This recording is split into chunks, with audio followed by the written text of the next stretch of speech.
तो 10वीं वाले मेरे प्यारे प्यारे बच्चों, इंतजार की घड़ियां खत्म हो गई। ले आया हूं मैं एक और बहुत ही इंटरेस्टिंग सा, इंपॉर्टेंट और बहुत ही ज्यादा एंटरटेनिंग और एनर्जेटिक चैप्टर। जी हाँ, बात करेंगे आज हम ग्लिम्पसेस ऑफ इंडिया के बारे में। और ये जो चैप्टर है ना, इसमें 3 पार्ट्स है। तो आज हम बात करेंगे प्यारे बच्चों पार्ट 1 के बारे में। जी हाँ, part 1, the baker from the Goa. बहुत ही ज्यादा इंपॉर्टेंट चैप्टर है क्योंकि ये 3 पार्ट में, और इसमें से हर साल एक क्वेश्चन तो बनता ही बनता है। और मैं इस लेक्चर में ऐसा ही कुछ इंटरेस्टिंग सा लेकर के आया हूं, PYQ। बहुत ही इंपॉर्टेंट क्वेश्चन है एंड आई एम श्योर ये क्वेश्चन तो आएगा ही आएगा, या इससे रिलेटेड भी आ सकता है। सो आर यू गाइज रेडी? अगर आप तैयार हैं तो चलिए चलते हैं एक बड़े ही प्यारे से सफर पे और करते हैं इस प्यारे से चैप्टर को बड़े इंटरेस्टिंग वे में। Get ready.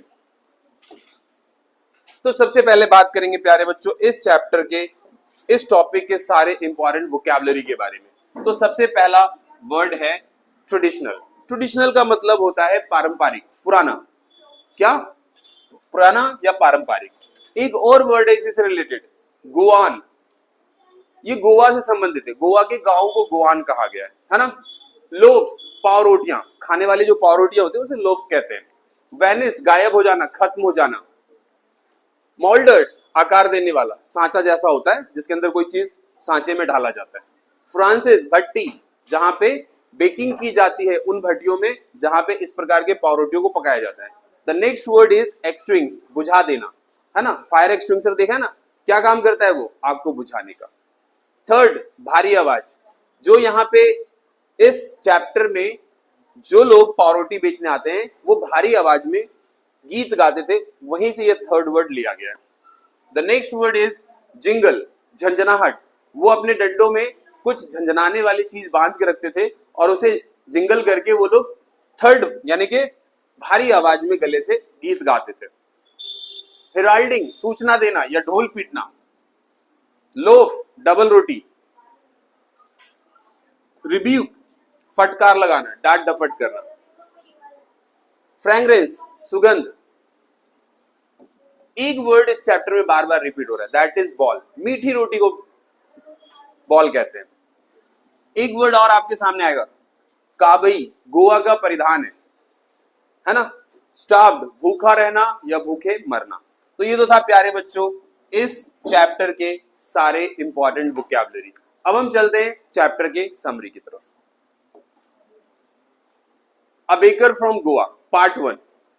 तो सबसे पहले ये जो कहानी है ना, अपने आप में पुरानी यादों को ताजा कर देता है। जी हाँ, क्या कर देता है? पुरानी यादों को ताजा कर देता है।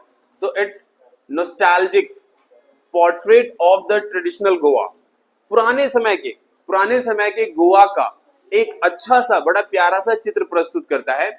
एंड विलेज बेकर, और उस समय का है जब ये सारे के सारे गांव वाले, ये सारे के सारे बेकर्स यहाँ इस तरीके से पाव रोटी बेचने आते थे गोवा के गांव में। And known locally as a poders, और इसको वहां की भाषा में क्या कहते थे? पैडर। And his vital role in Goan culture, और इनका बहुत बड़ी भूमिका थी गोवा के कल्चर में। क्योंकि ज्यादातर लोग नाश्ते में ना यही खाते थे, यही डबल रोटी खाते थे, है ना। Which was deeply influenced by the Portuguese. और कहीं ना कहीं ये जो चीज है ना, ये जो खाने की चीज है डबल रोटी देख रहे हो, यहाँ पे पोर्चुगीज कल्चर से जुड़ा हुआ था। गोवा में आप जानते हैं सारे के सारे पुर्तगाली है। तो जब यूरोप से पुर्तगाली भारत आए, खास करके गोवा में, तो खान पान का ट्रेडिशन भी उनके जैसा ही हो गया। भारतीय परंपरा में रोटी खाते हैं, लेकिन चूंकि पोर्चुगीज लोग यूरोपियन है तो वो इस तरीके से लोव्स, बन इत्यादि ये सारी चीजें खाते हैं। तो ये चैप्टर वहीं से लिया गया।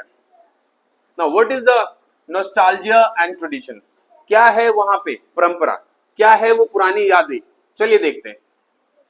So the narrator fondly recalls, लेखक ना याद करता है अपने बचपन को और कहता है हिज चाइल्डहुड डेज, अपने बचपने को याद करता है और कहता है व्हेन द पोर्चुगीज इन्फ्लुएंस, जब गोवा में पुर्तगालियों का प्रभाव बहुत ज्यादा था, was very strong. And bread making, और जो ब्रेड बनाने का परंपरा था ना, हाँ भट्टियों में, वाज अ प्रोमिनेंट ट्रेडिशन, बहुत उल्लेखनीय वहां पे परंपरा रहा था। Even though the Portuguese are gone, हालांकि अब पुर्तगाली वहां से चले गए। जी हाँ, पुर्तगाली 1962 में भारत सरकार ने बोला भैया इन्हें भगाओ, सैन्य कार्रवाई किया इंडियन आर्मी ने, और पुर्तगालियों की पिटाई लगाई गई और तब फिर वो गोवा छोड़ के भागे। अभी बहुत सारे पुर्तगाली हैं। So even though the Portuguese are gone, हालांकि अब पुर्तगाली चले गए, लेकिन अभी भी उनका कल्चर, वो सारी चीजें, वो रीति रिवाज है वहां पे। So the timeless Francis, Bhattian जो है अभी भी, मिक्सर्स, मोल्डर्स, मिक्स करने वाले सांचे जो है वो अभी के अभी भी वही है। एंड फॉर बेकिंग ब्रेड, और अभी भी ब्रेड बनाने वाली चीजें वही है, स्टिल एग्जिस्ट, अस्तित्व में।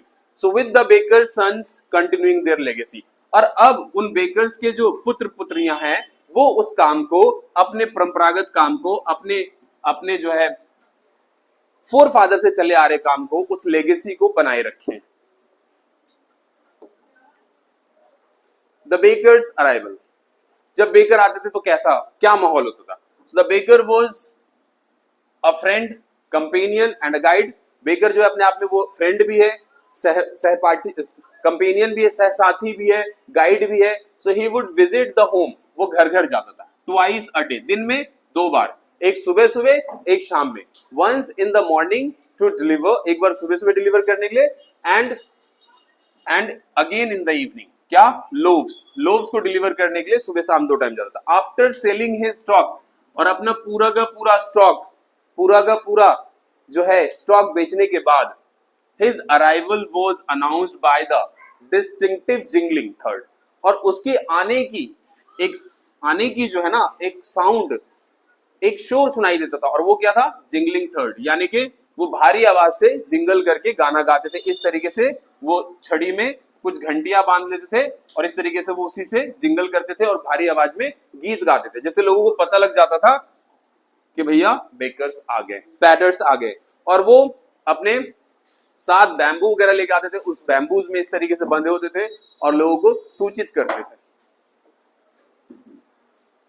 Bread in daily life and festivals, जी हाँ, bread daily life, day to day life में तो इस्तेमाल होता ही था, लेकिन कहीं ना कहीं जो यूरोपियन कल्चर है ना, वहां फेस्टिवल्स में भी केक, लोफ, ये सारी की सारी चीजें बहुत ज्यादा इस्तेमाल में आता है।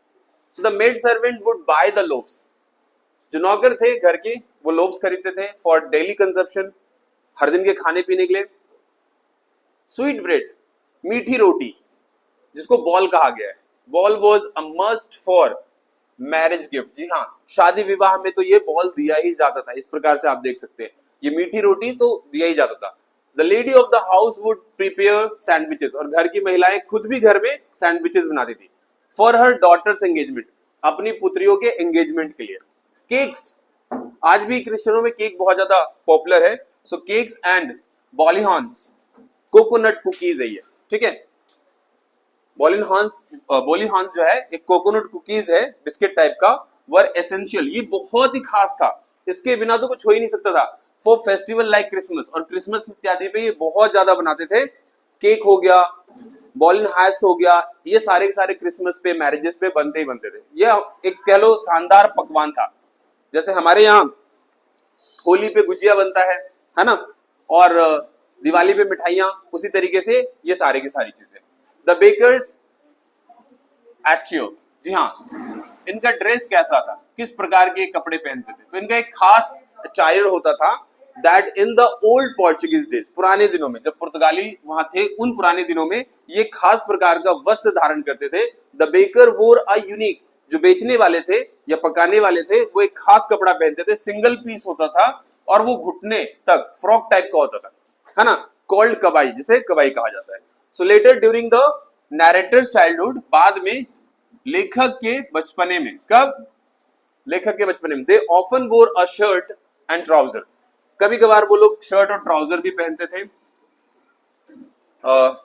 That were shorter than full length, जो कि फुल लेंथ से ना होकर के थोड़ा छोटा होता था, पैंट्स टाइप में, and a style that let people to comment, और इस वजह से लोग हंसी मजाक करते थे, एक अपने आप में ह्यूमर पैदा करता था, वो कस्टमर को अट्रैक्ट करने के लिए था, कुछ इस तरीके से जोकर टाइप का थोड़ा सा कपड़ा था। सो ही ड्रेस्ड लाइक अ पैडर, और इस तरीके से वो भी कभी कभी इस तरीके से कपड़े पहनता था, पैडर की तरह से।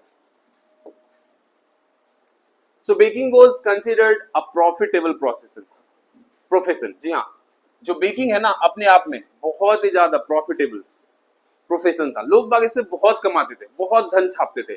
So the baker and his family were always well fade, इसीलिए जो बेकर होते थे और उसका परिवार होता था ना, बिल्कुल बिल्कुल समृद्ध होते थे, खूब खाते पीते परिवार से थे। बिल्कुल कोई ऐसा बेकर नहीं था गोवा में जो भूखा मरता हो, सब बहुत अमीर होते थे एंड हैप्पी और खुश भी होते थे। And evident in their typically plump, और काफी फूले फूले से होते हैं, लाइक जैक फ्रूट, लाइक जिस तरीके से कटहल होता है खूब मोटा ताजा सा। एंड फिजिकल अपीयरेंस, उनका फिजिकल अपीयरेंस ऐसा होता था तरोताजा। So which has a clear sign of their prosperity, और यहीं से उनकी समृद्धि का पता चलता है कि वो कितने धनी थे। जी हाँ, बहुत समृद्ध थे, वो बहुत धनी थे। तो प्यारे बच्चों, एज पर प्रॉमिस सबसे इंपॉर्टेंट क्वेश्चन लेकर के आ गया हूं मैं, और आप देख लीजिए ये 2024 में पूछा है, PYQ है ये 2024 में। जी हाँ, 2024 का PYQ है ये। So why does the author say, लेखक क्यों कहता है that the presence of the bakers, bakers की मौजूदगी जो है और भट्टियों की in the village is absolutely essential, बहुत आवश्यक है। Justify with the reference to a baker from the Goa, इस कहानी से इसको जस्टिफाई करो, न्यायोचित ठहराओ। सो आंसर होगा the author says the bakers Francis, लेखक क्या कहता है भट्टियों के बारे में, और वो क्या कहता है इज एब्सोल्युटली, बिल्कुल जरूरी है, एसेंशियल है, आवश्यक है, बिकॉज द विलेजर्स, क्योंकि जो ग्रामीण है, ग्रामवासी है, leaves beloved around baked good, क्योंकि गांव वाले जो ना बहुत ज्यादा पसंद करते हैं, बहुत ही ज्यादा इन प्रकार की चीजों को पसंद करते हैं, प्यार करते हैं, और खास करके जो भट्टियों में पक के आ रहा है, बेक किया हुआ वस्तु है उसको।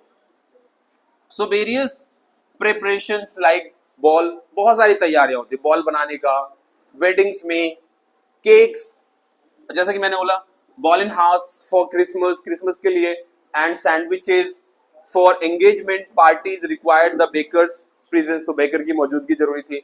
सो bread was a daily staple, दिन प्रतिदिन के लिए भी जरूरी था, thus making the Francis indispensable, इस वजह से भट्टियां आज भी गायब नहीं हुई है, और तब भी गायब नहीं हुई थी और ना होंगी। तो प्यारे बच्चों, ये तो था इस चैप्टर का सबसे इंपॉर्टेंट PYQ, और इसके बाकी के पार्ट में बहुत ही जल्दी आपसे मुलाकात होगी। All the best.